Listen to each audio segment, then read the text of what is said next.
네, 정치하는 직설 금요일 시간입니다. 날씨가 무척이나 추워지고 있습니다. 우리 정치의 상황도 추워지고 있습니다. 노동계의 동투, 겨울 투쟁은 이어지고 있는 상황에서 정부는 그들을 향한 손길을 내밀고 있지 않은 상황인데요. 정치권도 숨가쁘게 돌아가고 있습니다. 전국 전망을 좀 해보고 현재 상황도 좀 진단을 해보도록 하겠습니다. 오늘 안진걸 민생경제연구소 소장과 함께하겠습니다. 어서 오십시오. 네, 안녕하십니까. 예, 소장님 참 바쁘실 텐데. 우리 스피스 TV 구독하기 좋아요. 예, 저도 팬의 한 사람으로서 시민의 한 사람으로서 스피스 TV 구독하기 좋아요 캠페인을 자체적으로 진행하고 있습니다. 반갑습니다. 안진걸입니다. 네, 감사합니다, 소장님. 저희를 대신해서 사실 제가 해야 되는데 아니요. 소장님께서 매번 해주셔가지고 같이 해야죠. 같이 해야죠. 몸둘 바를 모르겠습니다. 아니 걱정입니다. 왜냐하면 네. 제가 이제 앞에 시작할 때 그 날씨가 추워진다는 얘기를 먼저 네. 드렸는데 이제 오늘이 금요일이니까 내일 또 저 토요일에 집회를 하시잖아요. 네, 그렇습니다. 날씨가 이렇게 추워져가지고 괜찮을지 좀 일단 건강이 먼저 걱정이고 예. 혹시나 또 날씨가 또 추워지면 사실 또 인간인 이상 이 추워지는 계절에 나오시는 분들이 또 줄어들까봐 그것도 걱정이실 것 맞습니다. 같아요. 예. 저희가 10월 22일 또 11월 19일 전국 집중 촛불 집회 때는 뭐 30만 명, 40만 명 안팎이 많이 모이셨는데 예. 평소 토요일 집회 때는 뭐 3만 명이 오실 때도 있고 예. 많이 오시면 5, 6만 명 오실 때도 있고 예.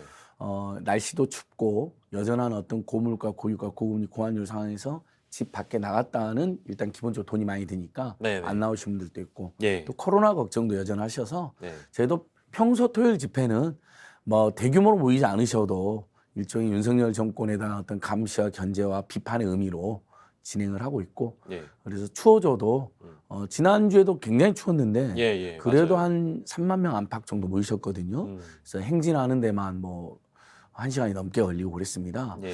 그래서 10월 22일, 11월 19일에서 12월 17일 3차 전국 촛불 집중 집회 때는 예. 아무리 추워도 50만 명에서 100만 명 사이가 모여들 것으로 전망하고 있고 예. 그 이제 그리 가는 길에 예. 12월 3일, 12월 10일도 뭐 몇만 명이 모였다 하더라도 설령 몇천 명이 모였다 하더라도 예. 우리 국민들의 이 윤석열 정부에 대한 규탄과 비판 의지는 꺾을 수가 없다 네. 이렇게 보고 있습니다. 비가 오는 날도 뭐 마다하지 않으셨고 예.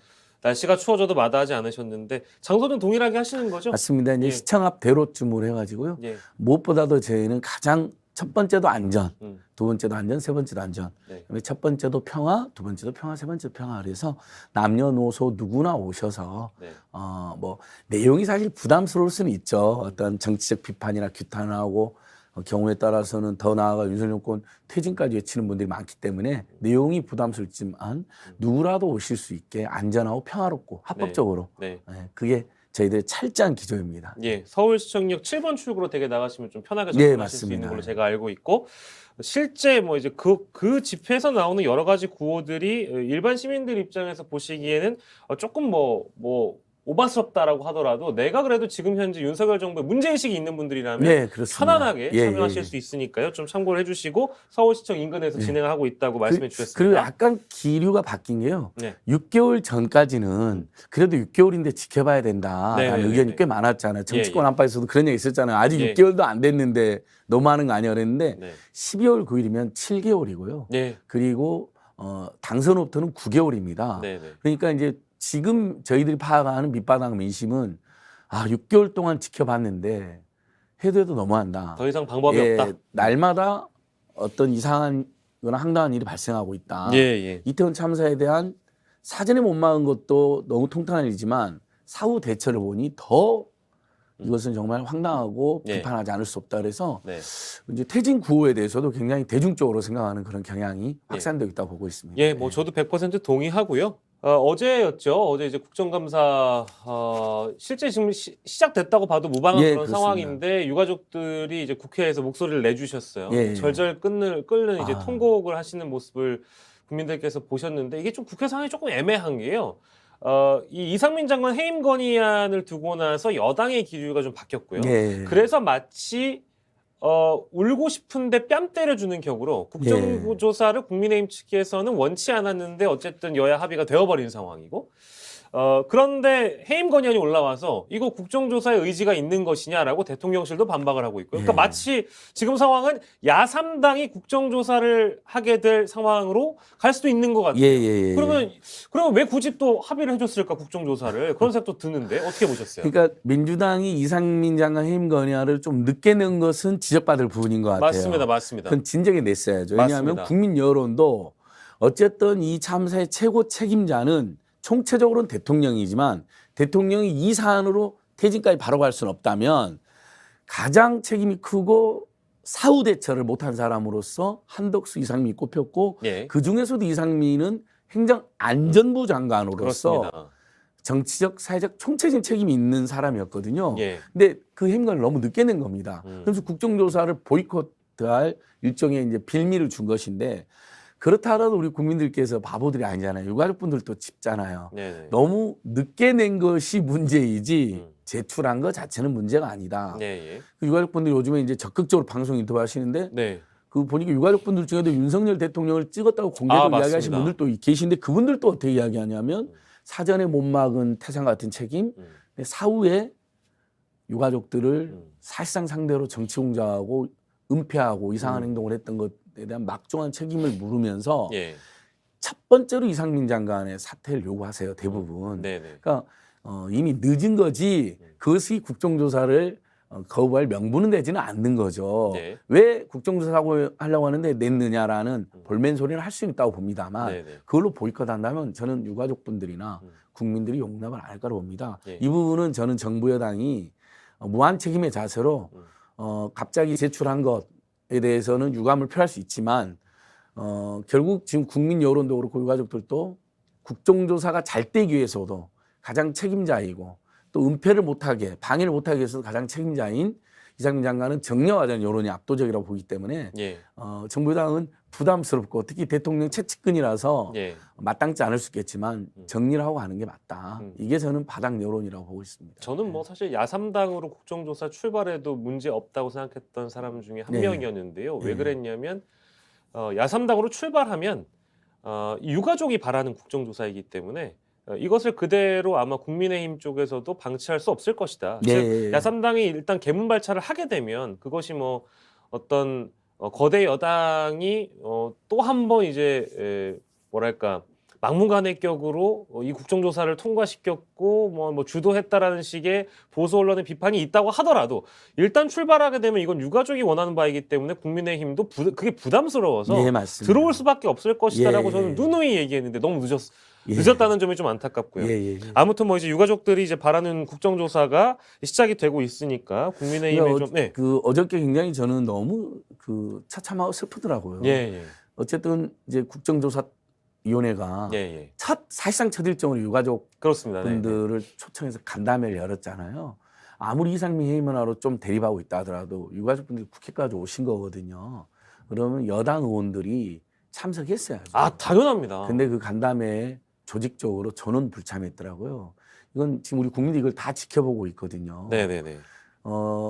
윤석열, 뭐 이상민, 한동훈 지금 이 권력의 3인 방이 아무리 이세가 대단하다 하더라도 화무 11홍이고 곤불 10년이기도 하고 예. 그다음에 국민보다 또 그 어마어마한 상처를 받은 유가족들보다 네. 위에 있을 수는 없는 것입니다. 음. 근데 참 서글펐다. 많은 국민들이 유가족 한 분이 무릎을 꿇고 예, 봤습니다. 도대체 정부 여당은 어디 있는 것이냐 피눈물 호소하는 거 보면서 저는 여당이 보이콧을 차마 못할 거라고 봅니다. 예. 어제 굉장히 잘못된 행동을 했다. 네네. 지금이라도 네. 국정조사는 국정대로 임하면서 네. 좋습니다. 이상민 해임은 반대할 수는 있겠지만 국정조사는 임하면서 이상민 책임에 대해서는 논쟁을 하시는 게 예. 그게 유가족분들이나 국민에는 최소한의 예의다라고 네. 호소드려 봅니다. 뭐 그리고 원치 않으면 대통령이 거부권 행사하면 되죠. 그렇습니다. 또 예. 대통령이 거부권 행사하면 뭐 국회는 국회 차원에 할 수 있는 일을 하면 되는 것이고요. 맞습니다. 뭐 서로 독립된 권한이 있기 때문에 그건 그것대로 존중하고 인정해주는 사회가 됐으면 좋겠고.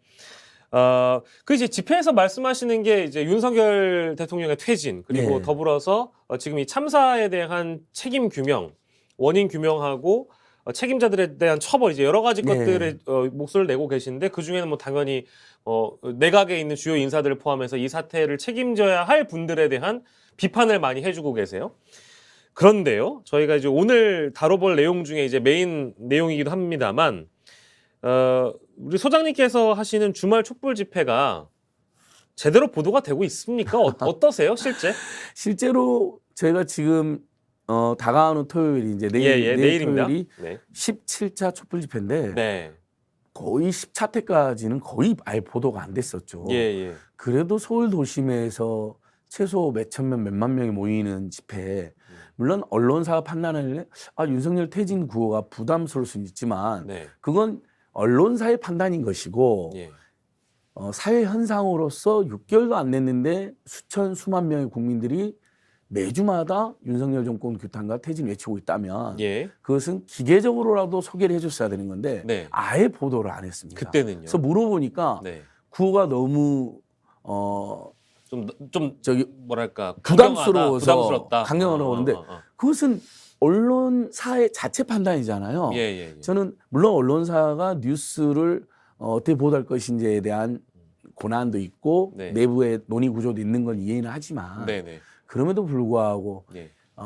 돌발적인 행사도 아니고 예. 줄기차게 진행되고 있는 행사고 매주마다 시민들이 늘어나고 있다면 예. 보도할 의무도 있다고 보고 있었거든요. 당연합니다. 근데 한 10차 때까지 거의 보도 안 하시다가 기계적 중립조차도 보도를 안 했는데 기계적 중립이라면 A와 B를 B인데 나란히 보도라도 해주는 건데 아예 보도를 안 보도 안 했습니다. 하다가, 그러니까 그런 국민의 목소리를 아예 숨겨버리고 은폐해버린 것이죠. 예. 네, 그래서 수없이 많은 이제 진보계 유튜브나 또는 우리 대한 개혁 매체들이 네네네. 일부 보도를 시작했고 이제 그러다가 이제 바이든으로 들리면 다 모여라. 세상에 전 세계 150개 모든 언론이 바이든으로 보도를 했고 예. 그다음에 윤석열 대통령의 정말 있어서는 안 될 비속어를 네. 다 보도했는데 예. 바이든이라고도 안 했고도 비속어도 안 했다고 지금 이제 집권 세력이 우기고 있는데 예. 그때 바이든으로 들리는 사람 다 모여라 할 집회를 할 때 네네. 처음으로 몇만 명 모이셨어요. 네네. 그때부터 보도가 조금씩 되기 시작해서 네. 지금은 그래도 네. 다수 언론은 아니다 하더라도 예. 뭐 중소 규모의 언론이다 하더라도 네. 지금 보도가 지금 이어지고 있습니다. 이제 그 부분은 다행이고 예. 결국 저도 제가 스픽스TV에서 여러 번 말씀드렸는데 저희들이 퇴진을 주장한다 그래서 바로 퇴진이 되는 것도 아닐 뿐만 그렇죠. 아니라 네네. 그리고 그 퇴진이라는 구호에는 절박함이 표현되니까 윤석열 정권이 제발 제대로 일을 해라. 정신 차려라. 나쁜 짓은 하지 말고 좋은 일 좀 해라. 국민을 예. 위해서. 네. 제발 논란 좀 그만 일으키고 제발 민생이라든지 경제라든지 남북관계라든지 외교 국방이라든지 제발 거기에 전념해서 좋은 일 해라라는 간절한 요구도 포함되어 있는 것이거든요. 예. 그러니까 그런 점들을 저는 이제 언론에서 적극 보도해 주시는 게 예.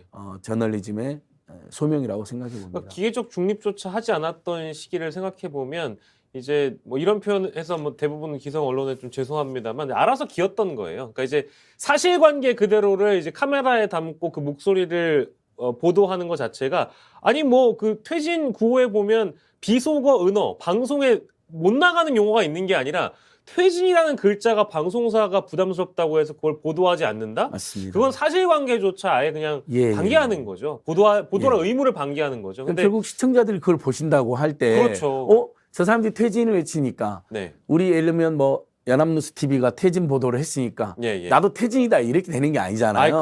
그렇죠. 다 국민들께서 저도 정말 두려운 마음이거든요.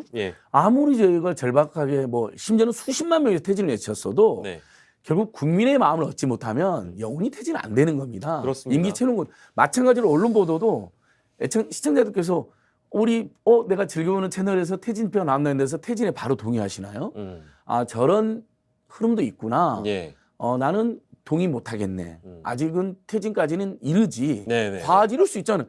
저희는 그런 국민들의 판단의 기회만 달라고 그런 건데도 철저히 보도가 안 됐습니다. 맞습니다. 이제 그 다음에 이제 보도는 이제 이른바 박영진께서 지정한 저는 이제 기계적 중립으로 또는 너무나 상투적인 그러니까 극우 단체들이 맞불 집회를 했는데 사실 집회라는 것에 맞불 집회가 있다는 것도 이상한 거잖아요. 각자 자기 주장을 하면 되는데 다른 사람의 집회를 방해하거나 다른 사람의 집회를 공격하려고 집회를 한다는 건데 그 맞불 집회를 했다라는 식으로 이제 또 한동안은 보도가 이어졌죠. 그래서 그 보도도 굉장히 저는 아쉽더라고요. 저는 뭐 사실 현장에 가보시면 물론 이제 한 주 한 주 다를 수는 있습니다. 그러니까 저도 이제 한 3번 정도 나가서 직접 취재를 해보니까 규모 자체가 좀 많이 달라요. 맞습니다. 그래서 이게 이제 한 걸음 더 나가보겠습니다.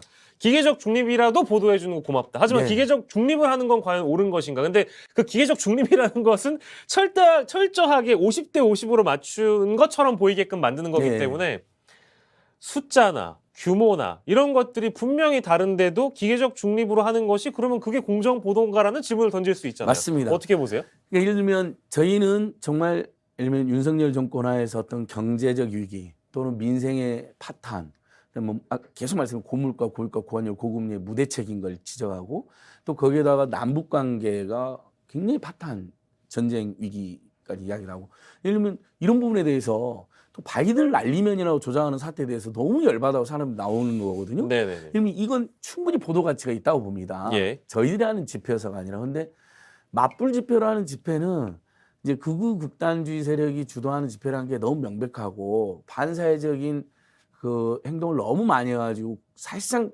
대다수 국민을 지탄받고 있는 뭐 일부 그런 분들이 그 집회 제목도 무슨 주사파 척결, 종북세력 척결 집회입니다. 그러니까 너무나 시대착오적이고 냉전적인 옛날 뭐 예. 이승만 박정희 시대로 돌아간 것. 그러면 그것을 예를 들면 언론인이나 언론사를 봤을 때 이것은 한 현상으로 기계적으로 중립으로 한 무대 위에 올려서 보도할 성질의 것이 아닌 것이죠. 오히려 지금 일군의 시민들이 최소 경찰 수산으로도 수만 명, 주책 수산으로도 수십만 명이 지금 현 정부를 강력히 성토하고 있다. 이태원 참사에 대한 대처를 강력히 비판하고 있다는 것은 사실 그 자체로 메인 보도까지는 아니더라도 비중 있게 보도가 돼야 되는 거고 정 그 맞불 성격의 보도를 할 거면 정말 동일선상에서 또는 같은 비중으로 보도하는 것이 아니라 한편 윤석열 정부를 지지하는 측에서는 뭐 주사파 척결 집회를 했다. 뭐 거기도 경찰서 이렇게 모였다 해서 뭐 병렬식으로 최소한 그렇게 보도하는 것까지는 저희들이 언론사 그렇게 하는 게 못 맞는 일인데 근데 다수 언론이 마치 굉장히 같은 비중으로 또 완전 국민들로부터 골고루 둘 다 지지를 받거나 50대 50의 어떤 여론 지지가 있는 것처럼 그러면 시청자들 입장에서는 전혀 올바른 판단할 수 없는 그래서 너무나 단순 기계적인 중립 근데 사실 그건 기계적 중립일 수가 없죠. 왜냐하면 시대적 가치가 다르고 모인 인원이 다르고 그 시기에 외치는 구호가 다르다면 그것은 기계적 중립으로 접근할 일은 아니라고 봅니다. 언론인들이 언론사에서 충분히 최소한의 가치 판단을 바탕으로 해서 지금 수십만 명이 모여가지고 절박하게 현 정부의 문제점을 지적하는 집회하고 박정희 이승만 때나 나올 법한 수구 냉전적 구호를 들고 나온 어떤 상대적으로 굉장히 소수의 집회를 동일선상 올려서 보도하는 것은 큰 문제가 있다고 저희는 계속 지적하고 있습니다. 단순하게 정부 찬반으로 나눌 문제도 아닌 것 같고요. 사실은 지금 말씀에 따르자면 그래서 이제 기계적 중립이 과연 공정 보도인가라는 내용을 짚어봤고 언론들이 몸을 사리거나 이제 그래왔던 그 집권 초반부터 해서 지금까지의 그 언론의 보도 행태를 좀 들이켜봤을 때 우리 소장님께서 보시기엔 어떻습니까? 언론을 국민의힘 내지 뭐 정부 여당, 뭐 대통령실 이쪽에서 틀어막고 꽉 쥐고 있기 때문에 우리가 왜냐면 흔히 얘기하는 그 MBC 사태로 대변되는 일종의 언론 탄압을 하고 있기 때문에 언론들이 좀 뭐랄까 알아서 기는 것 같습니까? 어떻습니까? 뭐 저는 두 가지라 보는데 일단 한국 사회의 언론 문제가 굉장히 악화됐습니다. 언론의 자유는 사실 뭐 김대중 정부, 노무현 정부, 문재인 정부 거치면서 계속 올라가는 걸로 나오잖아요. 이것은 객관적 지표로서 국내 평가가 그렇게 나오거든요. 근데 언론에 대한 신뢰도는 계속 떨어지고 있잖아요. 언론의 자유를 우리 국민들이 또 우리 시대가 보장하고 있지만 그 자유에 걸맞는 사회적 신뢰도를 확보를 못하고 계속해서 편파 보도라든지 가짜뉴스라든지 또는 기계적 중립 논란에 빠져 있는 것이거든요. 거기에다가 요즘은 어떤 광고주의 입김에 너무 매달리는 그런 모습도 우리 국민들이 그걸 다 알고 있거든요. 그러니까 언론에 대한 신뢰도가 거의 바닥을 이제 기고 있는데 그런 상황에서 언론들이 사실 이 윤석열 정권의 많은 문제점을 언론이 왜 모르겠습니까? 사실 기자 집단 설문조사에서 윤석열 정부의 지지율이 10% 초반이 나온 설문조사도 공개되지 않았습니까? 모르는 게 아닌데 일단 언론사 차원에서 또는 언론사주들의 입김이 너무 권력과 대자본의 눈치를 보는 것으로 한국사 언론이 변질되었다. 첫 번째.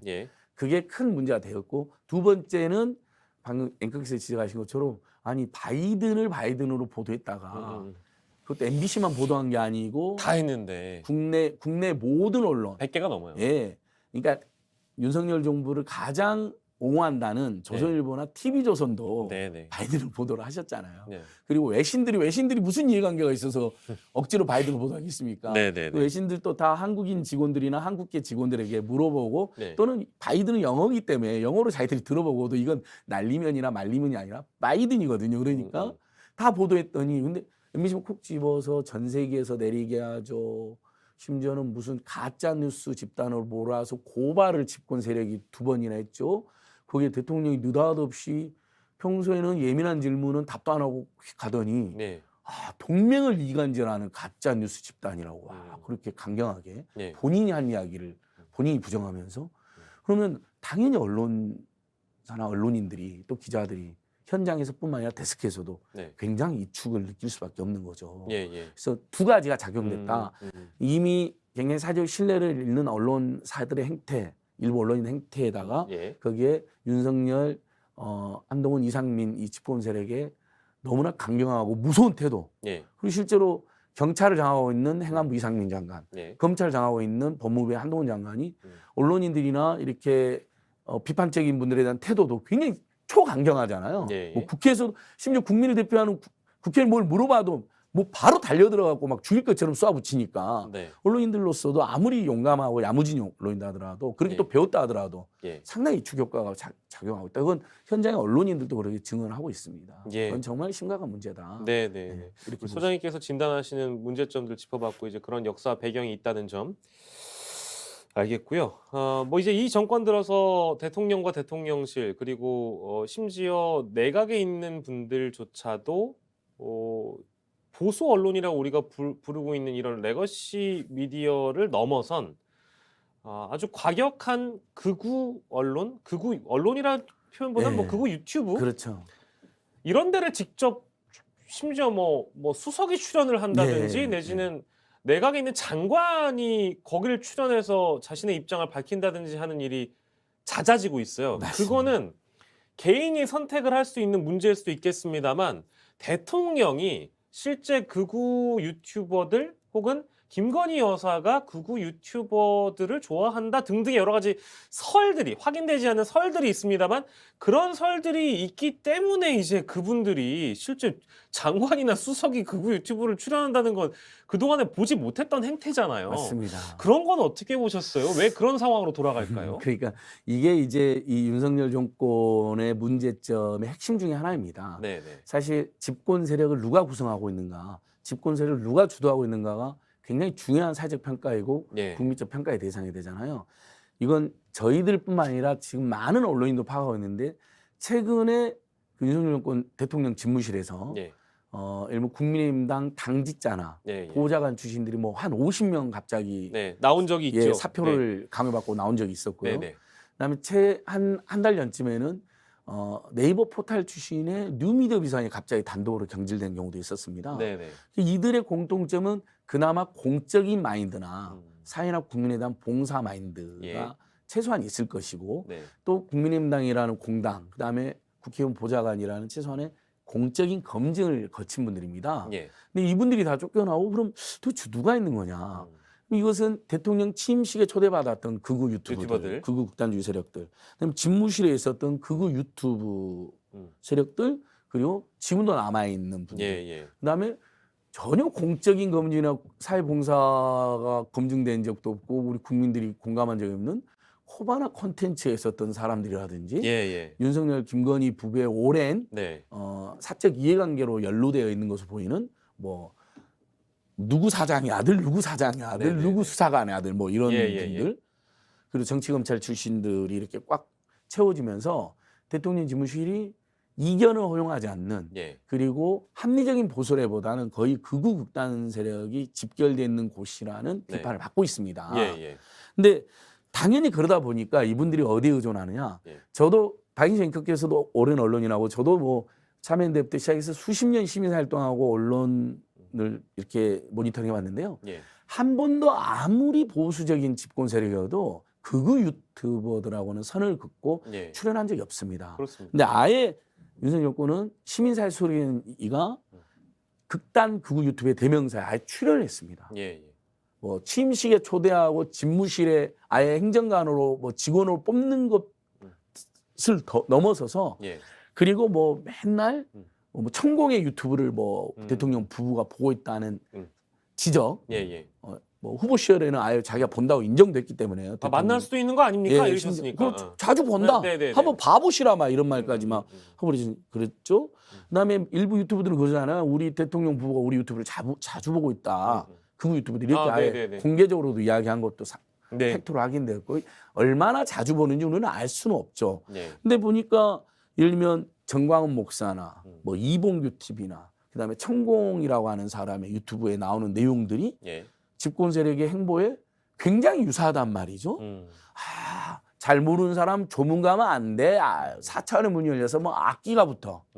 그러더니 엘리자베스 조문을 실제 시신 조문을 안 했잖아요. 네네네. 뭐 이제 이런 지적들까지 포함해요. 그래서 종합해 보면 윤석열 정권이 지금 실제 지금 집무실에도 그 관계자들 일을 하고 있고요. 제가 이건 확인이 됐으니까 극우 극단주의 유튜브나 극우 극단주의 세력에 상당히 의존하고 있고 그들이 의사결정을 주도하고 있다. 이건 팩트에 가깝다고 봅니다. 네네네. 그래서 극우 유튜브 했던 안정권 씨나 김상진 씨가 문재인 전 대통령 사저가가지고 막 정말 패륜적이고 뭐 살해 협박까지 하는 있을 수 없는 반사회적인 행동도 일삼았던 것이고 그게 다 연장선상에 있다는 것이죠. 근데 이 정권은 누구의 정권입니까? 국민 여러분, 애청자 여러분. 아무리 안 뽑은 사람도 있지만은 그래도 우리 모두의 대한민국이요. 우리 모두의 대한민국 정부여야 되는 것이잖아요. 그렇다면 최소한의 진보 중도 보수 사회에서 균형도 필요한 것이고 그다음에 그렇다면 정말 극소수의 극우 극단주 유튜브들은 주의를 하고 거리를 두면서 합리적인 보수나 그래도 말이 통하는 진보들하고 또는 가운데에서 양비론을 가지고 있다 하더라도 가운데에서 양쪽을 다 비판하는 분들을 두루두루 만나면서 국정 운영에 참조를 해야 되잖아요. 근데 정말 극소수 극단주 유튜브나 그 세력들하고만 소통을 하고 거기에 출연하고 그들이 직접 집무실에서 일까지 하고 있고 유튜브로 만약에 계속해서 지침을 주는 식으로 정권이 가야 될 방향을 조종하거나 지도하고 있다면 이건 대한민국이 정말 수십 년 만들어 온 민주주의라든지 또 합리적인 사회 운영의 룰이나 기조가 완전히 깨지는 거죠. 그래서 저는 이 정권이 더 위험하다고 보는 겁니다. 그래서 퇴진 목소리 앞으로 더 커질 수밖에 없다. 왜냐하면 집권 세력에 전혀 합리적인 목소리가 반영되어 있는 인사나 그런 공간이 없다. 이게 저희들의 판단입니다. 이게 제일 문제다. 맞는 말씀입니다. 뭐 우리 안진걸 소장께서 나온 이런 수준 높은 방송에서 그 극우 유튜버들 얘기를 많이 언급하고 싶진 않지만 방금 근데 말씀해주신 안정권 씨 있잖아요. 감옥 갔잖아요. 예, 맞습니다. 이 양반이 등을 돌렸다라는 그러니까 지금 이것도 이제 보도에 나온 걸 보니까 안정권이 최근 자신을 거리의 민중투사로 응원하고 있는 지지층에게 보낸 편지에서 윤석열과 김건희가 죽이고 싶을 정도로 밉다라는 심경을 토로한 것으로 전해졌다. 예, 실제 지금 보도가 나왔습니다. 저도 봤습니다. 이분은 거의 등을 돌리셨네요. 그러니까 이제 이런 거죠. 최근에 보니까 안정권 씨가 구속된 다음에 본인은 윤석열 김건희 정권을 위해서 뭐 정말 보호해줄 줄 알았구나. 견마지를 다해서 온갖 불법 행위도 다 불법까지 다 감수했는데 보호는커녕 구속이 되고 빵에 넣었다. 보석도 다 기각되고 그러니까 절망 속에서 그리고 뭐 이분이 고소된 게 뭐 수십 건이 넘고 기소가 뭐 수십 건이 된다는 거예요. 같은 보수끼리도 마음에 안 들면 가차없이 뭐 폭력으로 이어가고 막 가짜 뉴스 퍼뜨리니까 예를 들면 그런 분들 사이에서도 고소를 많이 당했더라고요. 뭐 미디어치 변희대 대표로부터도 고소당하고 예를 들면요. 그러니까 절망 속에서 윤석열 김건희 정권이 이럴 수 있느냐. 이제 결국 윤석열 김건희 정권이 극우 유튜브를 악용했다는 의혹이 여기서 제기되는 것입니다. 처음부터 아무리 본인들에게 작은 도움이 된다 하더라도 극우 극단주의 세력을 사회의 권력 영역이나 공적 영역으로 드러나놓는 것은 매우 위험한 것입니다. 반사회적이면서 뭐 폭력도 일삼는 네네. 김상진 씨라고 그 유튜버만 그분이 어떤 분이었습니까? 윤석열 대통령이 박근혜 최순 국정농단 수사할 때 네. 야구 방망이 들고 윤석열 대통령 집 사저 앞에 가서 네. 죽이겠다고 협박한 사람이거든요. 예, 예. 근데 이런 사람들은 손을 잡아서 국정 운영하면 되겠습니까? 그러니까요. 맞는 이것은 말씀이세요. 이건 진짜 언론인들께서도 이건 날카롭게 지적해 주셔야 됩니다. 예, 예, 예. 극단주의 세력들과는 손을 잡지 않는 맞습니다. 것이 예. 어찌 보면 당연한 상식인 것인데 지금 우리 보수, 특히 이제 이 집권한 세력 쪽에서는 뭐 정통 보수도 아니고 합리적인 보수도 아닌 극단주의적인 극우, 네. 그러니까 우경화된 세력들과 손을 잡으면서 이 국정 운영을 해가려는 모습이 굉장히 우려스럽다. 예, 예. 이 말씀을 해주셨는데 많이 걱정이 돼요. 그래서 이대로 가면 안 될 것 같다는 목소리는 사실 국민의힘 일각에서도 많이 나오고 이미 있고요. 국민의힘 일각에서도 우리 이제 스픽스 TV가 굉장히 이제 저는 스픽스 TV가 바로 제가 말씀드렸던 진보 중도 보수의 합리적이고 상식적인 공론회장으로서 굉장히 최근에 역할을 해서 감사합니다. 국민으로부터 지지받고서는 벌써 우리 스픽스 TV에 나오신 어떤 신인규 네네네네. 전 국민의힘 전 대변인, 네. 김재섭 위원장, 네네. 박한웅 위원장 이런 분들은 내노라는 보수잖아요. 네네네. 유명한 뭐 변희 대표도 마찬가지인데 네네네. 이분들은 정확히 이야기하잖아요. 그 극단 세력하고는 손을 잡으면 안 된다. 예. 그건 바람직하지 않다. 네. 저희들하고 논쟁해요 평소에. 하지만 저희들과 이분들이 한 목소리로 그 극단주의 세력은 안 된다는 이야기를 같이 해주고 이게 한국 이렇게 우리 사회에 가야 됩니다. 아니 근데 저는 네. 참 궁금해요. 그 왜 안 들을까요? 이게 너무 보편 타당한 얘기인데도 그렇습니다. 불구하고 윤 대통령이 그렇게 보편 타당하지 않은 사람은 아닐 것 같은데. 그러니까 자 만약에 극우 극단주의 세력을 멀리하고 네네. 최소한 최소한 뭐 우리 범진보하고는 손을 못 잡는다 하더라도 네네. 그래도 합리적인 보수, 네네. 상식적인 보수, 정통 보수 그리고 중도 세력하고라도 손을 잡고 그분들이 하고 소통하면서 그분들이 원하는 정책으로 오잖아요. 네. 근데 윤석열 정부의 지지율이 저희들이 퇴진을 이야기하기 어려울 정도로 올라갈 수도 있습니다. 예, 예. 저희는 그 길로 가야 된다는 거예요. 제가 정말 나라와 국민을 걱정하는 마음으로 퇴진 운동을 하는 입장에서 저렇게 되면 지지율 올라가면 퇴진이 쉽지 않은데 이런 고민이 들어도 괜찮으니까 그런 괴로움이 들어도 괜찮으니까 네.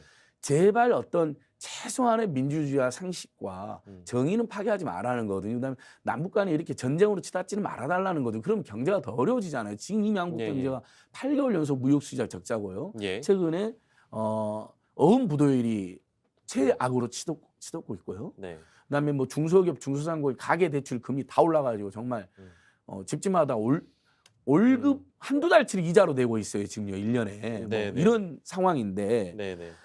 제발 이런 거로 국정의 중심축을 이동해 달라는 거잖아요. 네, 우리 네, 많은 네. 국민들이 그다음에 제발 좀 논란 좀 그만 만들고 김건희 여사 논란이라든지 극우 세력 논란이라든지 천공 논란이라든지 이번에도 화물연대 파업에 대해서 얼마든지 비판할 수 있다고 봅니다. 근데 그 윤석열 대통령 김건희 여사 멘토라고 알려져 있는 그 천공이 본인이 그렇게 주장을 하니까 이 땅에 노동자를 없애버려야 된다잖아요. 예. 아니 어떻게 그런 망을 할 수? 아니 당장 우리나라 직장인이 2천만 명이 넘고 이분들 다 노동자들 이분들 없애면 나라가 어떻게 됩니까? 나라가 없어지는 거잖아. 노동자 없어지면 나라가 없어지는 건데 네. 그런 그건과 망언을 일삼는 심지어 이태원 참사에서 대량으로 희생이 돼서 세계가 주목을 한다? 기회다 대한민국에 예. 이런 자가 지금 윤석열 김건희 대통령 부부의 멘토를 자처하고 있잖아요. 본인이. 그리고 이상하게 그 사람이 이야기한 내용이 국정이 상당히 윤석열 김건희 대통령 행보에 너무 많이 맞아떨어지는 정황들이 있고 맞아떨어지니까 국민으로서는 너무 의심할 수 있죠. 불안하고 예. 의심할 수밖에 없잖아요. 예. 근데 이 길로 안 가고 왜 엉뚱한 길로 가느냐? 집무실을 주도하고 있는 사람들이 그다음에 윤석열 대통령에 가장 영향을 끼치고 있는 사람이 누가 보기에도 김건희 여사와 집무실에 있는 정치검찰 또는 무속 비선 비리 세력들 저는 이들이라고 봅니다. 예. 이들이 합리적인 보수나 중도로 가는 거하고는 그런 생각을 전혀 안 하는 거죠. 예. 그냥 초강경 극단으로 가도 예. 예를 들면 콘크리트 지층이 20에서 25% 정도 있다면 네. 우리 버틸 수 있다. 그리고 문재인 대통령과 전 정부, 그다음에 민주당과 이재명 대표를 네네. 죽이면 예. 결국은 범야권 범지는 무너진다. 예. 그럼 지지율도 올라갈 거다라는 헛된 망상에 빠졌다는 분석이 예. 저뿐만 아니라 예. 여의도, 네. 그다음에 집무실 주변에서 네. 굉장히 그 집무실 실기자들하고도 제가 대화를 나눠봤는데요. 예. 그런 생각을 상당히 하고 있다는 거예요. 그럼 맨 이야기 나오는 게 전 정부 이야기. 예, 맞습니다. 뭐 서훈 장관 구속영장을 서욱 구속영장을 청구하고 그게 구속정부심 풀려났는데도 구속사유가 안 된다고 해서 예. 근데 또 서훈을 또 구속영장을 청구하고 기각돼도 좋다 이거예요. 흠집만 낸다면. 이거로 지금 7개월 온 겁니다. 예. 지금 여러분 생각해 보세요. 지금 윤석열 정부 7개월 동안 어떤 민주주의나 민생이나 경제에서 눈에 띄는 또는 뭐 공약과 관련해서 눈에 띄는 또는 뭐랄까 국민들이 행복해지는 어떤 예를 들면 친환경 무상급식이라는 것도 있을 수 있고 국가적 예. 어젠다가 보이지 않아요. 이명박 전 대통령이나 이명박 대통령 시절에 예를 서울시장 시절에 뭐 청계천을 예. 해가지고 버스 중앙철을 해가지고 논란이 있었지만 결국은 잘했다는 평가 받았잖아요. 네. 진보 세력도 그 두 개는 잘한 거다는 평가를 해줬어요. 결국은. 네. 아니 이런 게 있어줘야 되잖아요. 그것조차 없는 거예요. 단 하나도 없습니다. 네. 아니 실제 어느 정도가 있었냐면 보통 집권 6개월 하면 6개월 공약이행 평가나 성과 평가하잖아요. 언론들이. 예. 제가 앵커님이나 우리 애청자라고 한번 다 찾아보십시오. 윤석열 꼭 6개월 평가가 있는지 공약 평가가 없어요. 왜 공약이행이 하나도 안 됐습니다. 네. 그다음에 공약이 공론화된 게 없어요. 예. 오히려 공약이 없었던 만 5세 조기 취약 이거 공약이 없었거든요. 이걸로 한 달 난리 났었죠. 갑자기 이런 식 공약이도 없는 갑자기 난리가 나요. 집무실 분명히 광화문으로 간다 했는데 용산으로 와가지고 그걸로 지금까지도 1조 원이 넘는 혈세가 탕진됐다는 논란과 그걸로 인해서 경찰들이 너무나 시달리고 있다는 이런 논란에만 휩싸이죠. 네. 지난 7개월을 지금 저희가 이렇게 보내고 있는 거예요. 맞습니다. 이 급변하는 세계 정세와 세계 국내외의 엄청난 경제 위기 그리고 미래 우리 국민들의 먹거리 산업 할 이야기가 태산인데요. 어떻게 보면. 예. 저는 이건 정권에 대한 호불호를 떠나서 대한민국과 국민들을 생각해서 예서는 안 된다고 호소드리는 겁니다. 예. 제발 저희들의 퇴진 주장이 머쓱할 정도로 네. 중도와 합리적인 보수로 이동해 주십시오. 무기 예. 중심을. 네. 아, 맞는 말씀이고 1개월 집권 1개월 때 윤석열 정부는 이렇게 달라졌습니다라고 얘기하면서 한 10가지를 얘기를 했어요. 소통에 대한 부분, 국민과의 소통, 대언론과의 소통, 뭐 이제 여러 가지 것들을 얘기했는데 그것이 오히려 더 퇴보한 상황이 되어버렸고 그때 이제 가장 주안점을 뒀던 것이 바로 도어 스태핑이었습니다. 근데 도어 스태핑은 스토핑이 됐죠. 이제 막혔습니다. 안 하겠다는 거예요. 이미 지금 안 한 지 오래됐고요. 그런데다가 뭐 말씀하신 국정 아젠다나 국정 철학에 대한 부분도 사실 두각을 드러낸 것이 손에 잡히는 게 별로 없다 보니 과연 어떤 철학을 가지고 지금 국정 운영을 하고 있는 것인가에 대한 의문점이 들 수밖에 없는 것이고 뭔가 건 바이 건으로 등장하는 이슈들은 굉장히 많고 이것이 과연 6개월 사이에 있을 수 있는 일인가 싶은 일들이 너무 많아서요. 네, 맞습니다. 혼란스러울 정도입니다. 예. 그래서 가장 최근의 이슈를 하나 들자면 지금 저희가 대통령의 우경화 우려된다. 대통령실의 우경화 우려된다. 이런 말씀을 드렸는데 최근에 있었던 화물연대 그 파업을 업무 개시 명령으로 틀어막으려고 했던 부분도요. 제가 이제 취재를 따로 해보니까 이제 이런 얘기가 들려요. 대통령실에 근무하는 우경화된 인사, 즉 뭐 제2 뭐 정무비서관이라든지 뭐 기타 등등의 인사들이 2004년에 생겼던 업무 개시 명령을 끌고 와서 그거를 제안했는데 그 안에서도 약간의 반박이 있었답니다. 왜냐? 이분들은 그러니까 정부가 늘상 노동자가 아니라 자영업자라고 맞습니다. 규정했는데 본인들도 자영업자라고. 이 명령을 때려버리면 법리적으로 일단은 좀 쟁점이 생겨버린다. 이건 할 수 없다라고 얘기를 했으나 귀를 기울였던 쪽이 바로 그 제2비서관 쪽이라는 거예요. 그래서 이 결정이 내려졌다는 겁니다. 맞습니다. 그 초강경 극우라는 평가를 받죠. 그 전희경 정무비서관이. 이름을 벌써 얘기하시면. 아니 뭐 네네. 이미 공적인 인물이고 네네네네. 그분이 뭐 정경련과 관계된 뭐 싱크탱크 출신이기도 하고 유명한 시장 지상주의자니까 말씀드려도 되는 거죠. 그분만 있겠습니까 지금? 그러니까 이 화물연대 파업은요. 재밌는 게 윤석열 정부가 불법이라고 그러는데 법조인들한테 물어보시면 불법이라고 함부로 말 안 합니다. 쟁점이 많거든요. 이분들이 이게. 노동자로서 근로기준법에 적용을 받는 게 아니라 자영업자라고 정부가 설명을 하다 실제 자영업자입니다. 법적으로. 자, 한번 여러분 생각해 보시자고요.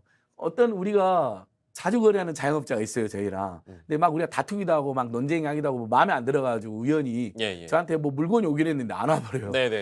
왕 짜증나고 내가 피해를 입었지만 그 불법으로 함부로 고발을 못 하잖아요. 그건 민사관계거든요. 민사관계. 내가 분명히 당신들 오늘까지 물건 입고하기로 했는데 안 했어? 내가 마음에 안 든다고 뭐 여러 가지 어필하면서 그럼 민사상으로 손해배상을 할 수는 있어요. 예, 예. 그것도 직접 물건을 받는 제가. 네.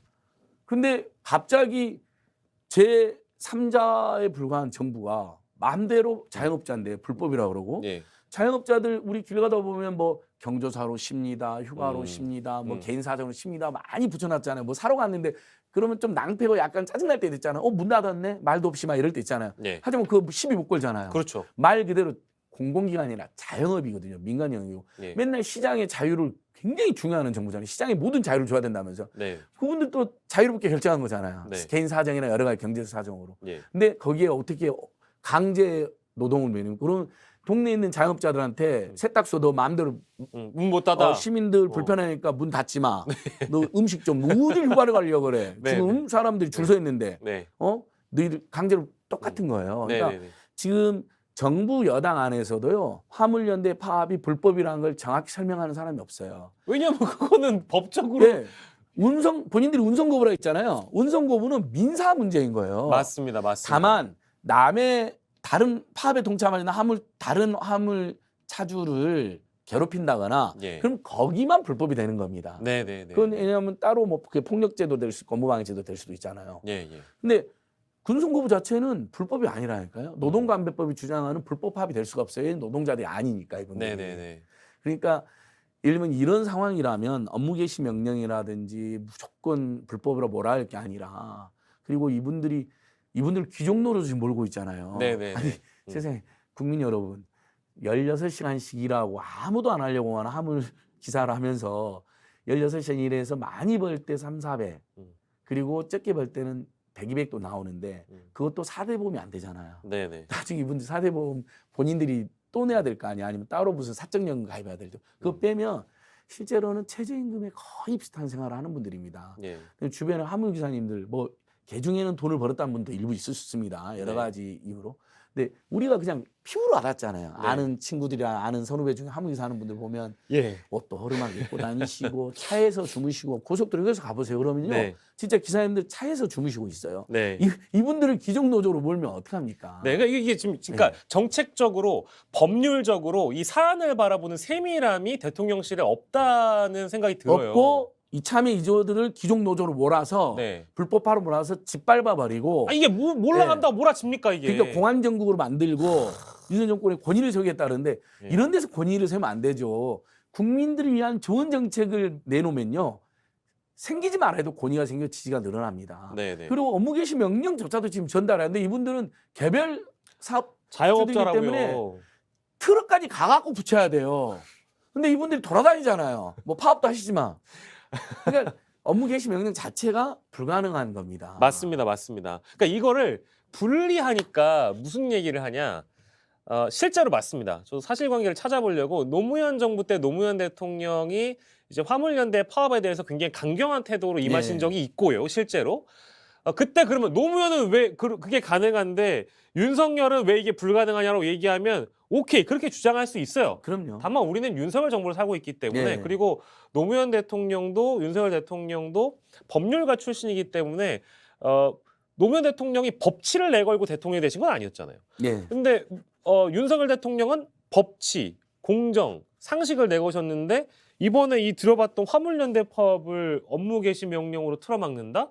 법률적으로도 틀렸고 게다가 하나 더 짚어보자면 이거 정무적으로 잘못된 게 그거를 주도하겠다고 나온 사람이 국토교통부 장관도 아니었고 네. 이상민 장관이었잖아요. 그것도 국민들이 의아한 거죠. 그리고 네. 사회적 참사라면서요 이게. 예. 저는 이상민 씨는 저는 정말 당장 그만두든 생각하는 게 뭐 경찰이나 소방관이 아무리 있어도 못 막을 참사입니다. 그다음에 뭐 예전 수준으로 모였습니다. 완전 다 거짓말이잖아요. 그러면 뭐 폼나게 사표를 내고 싶다. 그다음에 직원들 고생 많은데 피자를 돌려. 그러더니 화물연대 참사를 왜 느닷없이 지금도 고통 속에서 이제서야 입을 열고 있는 그래서 정말로 책임져라고 강하게 지금 욕을 받는 사람이 이 어떻게 화물연대 참사를 본인 입으로 이태원 참사 같은 사회적 참사라고 그랬어요. 그리고 이게 왜 화물연대 파업이 사회적 참사며 왜 거기 이태원 참사를 운운합니까? 이태원 참사 유가족들은 너무 상처가 되는데 해서는 안 될 비유를 또 한 거죠. 근데 보니까 이 사람은 행정안전부 장관이 하는데 네. 무슨 공안부 장관처럼 그러니까요. 뒤에 국토부 장관, 경찰청장, 다섯 법무장관까지 세워놓고 주도를 해요. 가만두지 않겠다라고. 네네네. 그러니까 완전히 본인이 윤석열의 정권의 2인자라는 걸 과시하면서 한동훈보다 더 위에 있는 것 같더라고요. 요즘 행태를 보면요. 그러면서 아니 이게 국민 안전을 위해서 안전운임제 하다가 파업이 벌어진 거잖아요. 예, 예, 과로, 예. 과적, 과속을 막으려면 그게 포인트죠. 최저임금이 보장이 돼야 되니까 최소한의 생활임금이 보장되니까 그걸 안전운임제라 하고 그것을 연장해달라는 것이고 가부장 품목을 확대해달라는 것이니까 얼마든지 이건 대화로 조절이 됩니다. 그렇습니다. 알겠다. 그러니까 예를 들면 3년 연장하겠다는 거고 품목 확대는 안 하겠다는 건데 정권이 그러면 좋다 그러면 3년 너무 짧으니까 우리 정부 이제 한 4년 반 남았잖아요. 예예예. 윤석열 정부에서는 어째 4년 반 또는 5년까지는 일단 보장하고 예예. 다음 정부에서 한 번 더 논의를 하자. 그리고 품목은 지금 시멘트하고 콘테이너만 하는데 예. 여러분들이 제일 절박한 거 하나만 더 뭐 두 개만 더 해보자. 예를 들면 네, 철강일 수도 있고 그럴 수 있잖아요. 예. 그 정도면 예를 들면 화물연대도 양이 안 차지만 일단 그 정도 선에서 하고 계속 TF를 만들어 대화해 나가면 벌써 풀렸습니다. 근데 이제 잘 대화도 안 하고 협박을 하더니 이제는 아예 안전운임제를 없애버리겠대요. 아니 이게 국정을 거꾸로 가는 거예요, 거꾸로. 그렇게 마음대로 감정적으로 지 멋대로 하면 안 됩니다. 예. 여기는 조그만 동네 구멍가게 회사가 아닙니다. 5,200만의 우리 모두의 정부이고 우리 모두의 국가입니다. 아무리 본인들이 정서적으로 재벌 대기업이라든지 사용자 편에 경도돼 있다 하더라도 화물연대 조합원 수천 명의 그 조합원도 우리 국민들이잖아요. 또 그분들이 정말 차 안에서 숙식까지 하면서 잠 안 자고 일하고 그동안 온갖 사고에 시달렸던 약자인 건 분명한 사실이거든요. 그럼 최소한의 연민을 가지고 공적 마인드를 가지고 대화를 해야죠. 네. 어떤 맥락으로 나온 그 국면 전환용으로 나온 건지는 알 것 같아요. 왜냐하면 노조로 몰아가면 노조에 대한 이슈는 사실 사회 전반에서 갈라치기 좋은 주제로 많이 그렇죠. 쓰여왔잖아요. 예, 맞습니다. 그래서 화물연대 파업, 노조의 파업을 하나의 주제로 건드려 놓고 업무 개시 명령을 때리고 업무 개시 명령이 나왔던 정부는 또 노무현 정부니까 비교가 되기 좋을 거고 이제 이런 맥락에서 일종 뭐 이제 기획이라는 표현도 좀 조심스럽습니다만 그게 된 거는 알겠는데 그거를 주도하는 사람이 최근에 참사 대처의 주무장관이었던 행정안전부 장관인데다가 그 양반이 중앙재난안전본부를 주도하는 사람 기구상은 그렇다고 하더라도 네. 그 자리에 나와서 이태원 참사와 같은 사회적 재난이라는 언급을 할 수 있는 게 이게 어떻게 상식적인 맞습니다. 정권인가?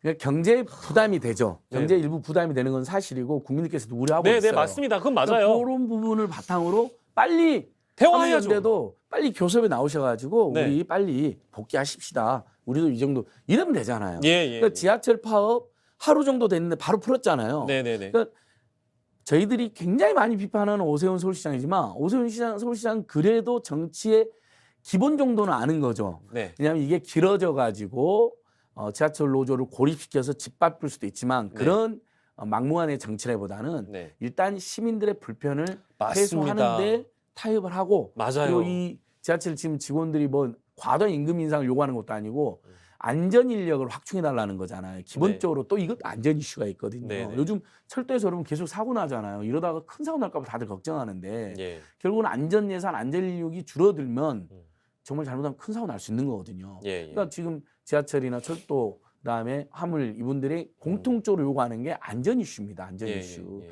너무 많은 사람들이 그동안 죽고 다쳤고 이러다가 노동자뿐만 아니라 우리 국민들도 큰 재앙을 당할 수 있을 거니까 굉장히 공익적인 측면이 있는 거거든요. 예. 그러니까 더더욱 대화해야 되는 것이죠. 네네네. 뭐 어마어마한 지금 임금 인상 요구하는 게 아니에요. 보면요.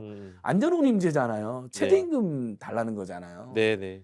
그러니까 근데 그걸 옛날 박정희 전두환식으로 특공대 같은 거 투입하고 짓밟겠다. 저는 그럼 국민들이 노조에 대해서는 굉장히 안 좋은 인식을 많이 가지고 있는 건 사실이지만 예. 이렇게 또 정권의 어떤 공안 드라이브 또는 정권의 어떤 그 통치 기획 차원에서 무리하게 권력을 남용하는 걸 우리 국민들이 오히려 더 용납을 안 합니다. 예.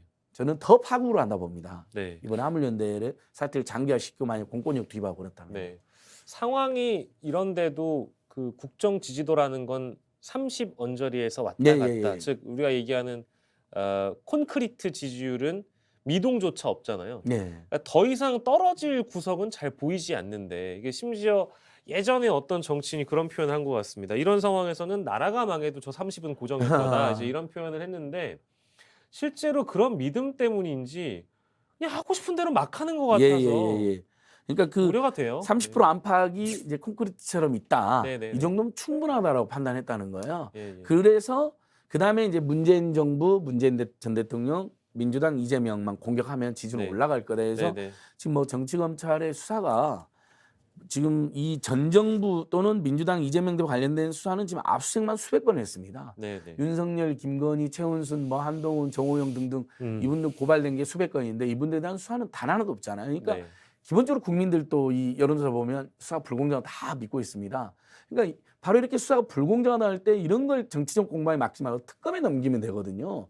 대장동 사건, 이태원 참사 사건, 그다음에 김건희 여사 관련 사건은 새 특검을 해버리면 됩니다. 그리고 여야는 모여서 경제 민생이기, 남북관계 이기 해결에 집중하라는 게 이게 대부분 합리적인 보수들까지도 그렇게 생각하고 있습니다. 근데 예. 본인들이 한 30%가 있으니까 이걸로 계속 정치적 기획을 해서 예. 지지율을 더 끌어올린다.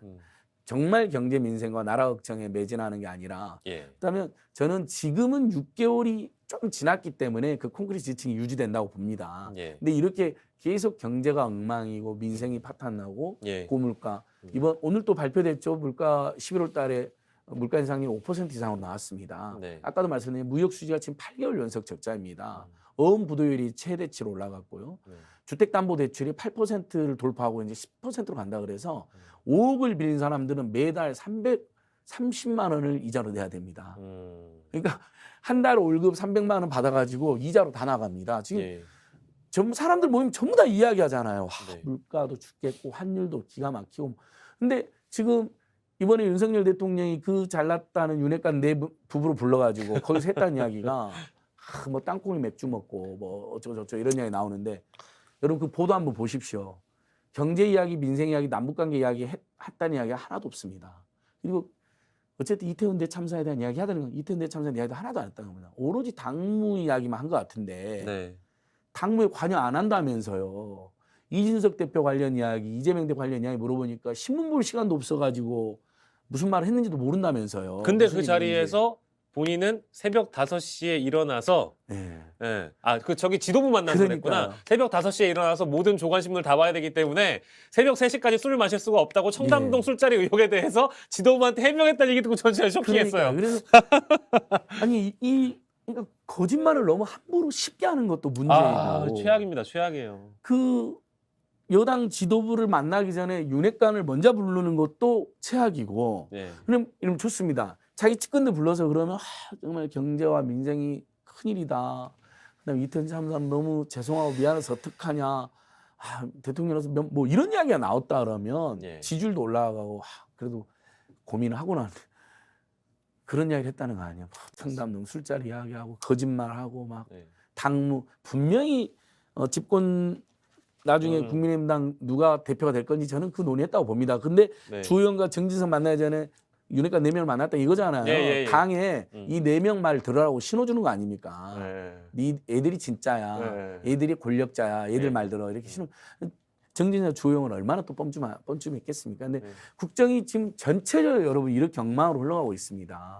단 하나도 정상적이거나 상식적이지 않습니다. 이건 제 주장이 아니라 김재원 최고위원이 네. 뉴스공장 나와서 단 하나도 성한 데가 없어서 본인이 그러니까 국민의힘 전 최고위원 김재원 씨가 그렇게 이야기했고요. 이준석 전 대표도 국민도 속고 나도 속았습니다. 네. 양두국입니다. 그분들까지 지금 그렇게 지적을 할 정도입니다. 네. 경제 전문가들은 정치 얘기 잘 안 하지만 제가 그 주변에서 좀 그 취재를 해보니까 경제 전문가들은 뭐 내년이 더 어려워질 수도 있다는 지금 거예요. 이미 성장률이 예. 1%대로 이미 나와버렸잖아요. 네네네. 그리고 원래 경제 전문가들은 이런 구호를 좋아했어요. 예전에 클린턴 대통령의 구호. 바보야, 문제는 경제야. 문제는 경제야. 요즘 경제 전문가들 만나보시면 나중에 우리 스픽스에서도 물어보시면 이 경제 전문가들 요즘 다 뭐라고 하는지 아세요? 바보야, 문제는 정치야라고 해요. 아, 그래서 이분들도 저한테 정치에 대한 의견을 안 주지만 굉장히 뼈에 와닿는 말을 한마디 예. 해주셨습니다. 뭐였냐면 지금은 그 30이라는 지지율이 이념 그리고 신념에 가까운 윤석열 대통령 지지일 수 있는데 내년이 돼봐라. 절대로 이념과 종교는 배고픔을 넘지 못한다. 맞습니다. 내년이 더 어려워지면 예, 이렇게 땅콩에 맥주 마실 여유가 없을 거예요. 맞습니다. 예, 예. 그러니까 수치로 드러났는데요. 네. 어저께 또 통계청에서 발표를 했잖아요. 우리 국민들의 가계 소득이 이제 두 가지 통계가 발표됐는데요. 일단 국민의 가계 소득이 5분기 만에 작년 2분기에서 5분기 만에 네. 올해 3분기에 네. 가계 소득이 실질 소득이 3% 감소했습니다. 음. 근데 이건 평균이잖아요. 네네네. 근데 부자들은 소득이 올라간 부분을 감안하면 예. 실제 서민 중산층이나 빈민층들의 가계 소득은 훨씬 더 줄어들었겠죠. 예, 평균 3%니까요. 예. 그다음에 또 어제 발표된 통계에 우리 국민들 중에 3분의 1 정도가 가구에 예. 연소득이 3천만 원이 아직도 안 됩니다. 참. 그리고 어렵네요. 물가 인상, 고물가, 고금리, 고환율, 고유가는 지금 계속되고 있습니다. 예. 그렇다면 내년에 근데 경제 성장률이 1%대이고 물가는 더 오를 겁니다. 근데 지금 임금을 지금 못 오르게 하잖아요. 예, 예. 그러면 국민들께서는 내년에 어떻게 되냐면 음. 실제 임금은 삭감된 채로 1월 달을 맞이하게 되고요. 예. 근데 이자는 주택담보대출 기준으로 5억이 있는 분들은 한 달 이자만 예. 350만 원 가까이 내게 됩니다. 근데 이게 더 문제는 이자율이 더 올라간다는 겁니다. 그렇죠. 앞으로 더 올라갈 수 있는 예, 가능성이 높다는 거죠. 미국하고 한국 금리가 조금 더 오를 거니까요. 네. 그러니까 총체적인 비상을 때려도 모자랄 판입니다. 근데 지금 집권 세력이 날마다 하는 제가 감히 지시라고 그랬습니다. 보십시오, 여러분. 이래서는 안 됩니다. 그러니까 국민들이 네. 이렇게 할 바는 퇴진하라. 네네. 퇴진을 권유하는 지경까지 와 있는 것이고 예. 퇴진까지 동의 안 하는 분들한테도 강력한 규탄과 예. 그래서 매우 부정 여론이 60% 안팎입니다. 이건 예. 정권을 정상 유지할 수 없는 수준이거든요. 지지하는 그렇죠. 사람 30% 안팎 있다고 만족하면 안 됩니다. 그중에 지지율을 모른다가 1등입니다. 네네. 그리고 이 30% 안팎에서 네. 이 수치는 60대, 70대 어르신들이 50% 안팎의 지지율을 가지면서 과잉 대표가 되어 있는 겁니다. 그러니까 실제 경제 활동을 하는 또는 학생들 10대, 20대, 40대, 50대로는요. 지지율이 저는 실제 체감 지지율은 한 10%도 안 된다고 봅니다. 그러니까 그걸 생각해서 한다면 예. 이렇게 함부로 네. 날마다 이상한 짓을 해서는 안 되죠. 네. 우리 안진걸 소장님께서 지금 이 에너지를 담아서 내일 서울시청에서 또 예. 여러분들을 만나실 수 있으니까요. 오늘 1시간 정도 저희가 이제 인터뷰를 준비해 봤는데 여러 가지 얘기들을 좀 나눠봤고 한 주를 정리했고 또 한 주를 전망을 해봤습니다. 여러 가지 걱정되는 지점들이 많이 있었는데 어떻게 들으셨는지 모르겠습니다. 오늘 안진걸 민생경제연구소 소장 모시고 정치 현안 직설 함께했습니다. 소장님 고맙습니다. 네, 감사합니다. 고맙습니다. 네, 정치 현안 직설이었습니다. 저희는 다음 주 이 시간에 다시 돌아오겠습니다. 여러분 고맙습니다.